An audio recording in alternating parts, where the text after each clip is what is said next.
আমাদের পরিচয় শুরু হয়েছিল কোরআনের সেই প্রথম শব্দ ইকরার সাথে। কিন্তু একটু ভেবে দেখুন, আমাদের আদৌ কি সেই পরিচয়টা স্মরণে আছে?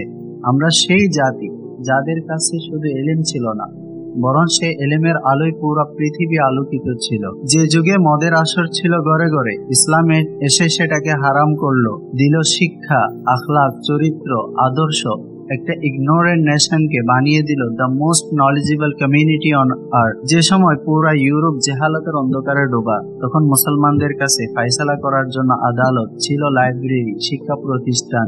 লন্ডনের রাস্তাগুলো যখন কাদায় ডুবেছিল, তখন আন্দালুসিয়ার রাস্তাগুলোতে ছিল ড্রেনেজ সিস্টেম, স্ট্রিট লাইট। শুধু এখানে শেষ নয়, অক্সফোর্ড প্রতিষ্ঠার প্রায় 200 বছর আগে বাগদাদে ছিল বাইতুল হিকমা, যেটাকে হাউস অফ উইজডম বলা হয়, যেখানে পৃথিবীর নানা প্রান্ত থেকে মানুষ জ্ঞান বিজ্ঞানের সন্ধানে আসতো। আলজেব্রা, মেডিসিনস, আর্কিটেকচার, ল, সবকিছুর ভিত্তি মুসলমানদের হাতে।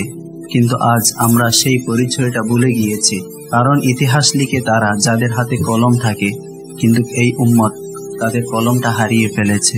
যে জাতি একসময় পুরো পৃথিবী থেকে মূর্খতাকে মুছে দিয়েছে, এখন সেই জাতি অজ্ঞ বলে পরিচিত। যে জাতি পুরো দুনিয়াকে জ্ঞান দিয়েছে, আর সেই জাতি জ্ঞানের জন্য অন্যের ধারে ধারে ঘুরে।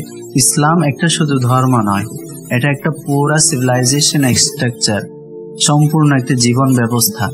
এখনই সময় এই হারানো উম্মতকে ফিরিয়ে আনার, আবার জাগ্রত করে তোলার, সেই কোরআনের প্রথম শব্দ ইকরা থেকে শুরু করার। আমি আপনি যদি আমাদের জীবনে সেই কোরআনের প্রথম শব্দ ইকরা নিজের জীবনে ফিরিয়ে আনতে পারি, তাহলে ইনশাআল্লাহ এই উম্মত আবার বিপ্লব ঘটাবে।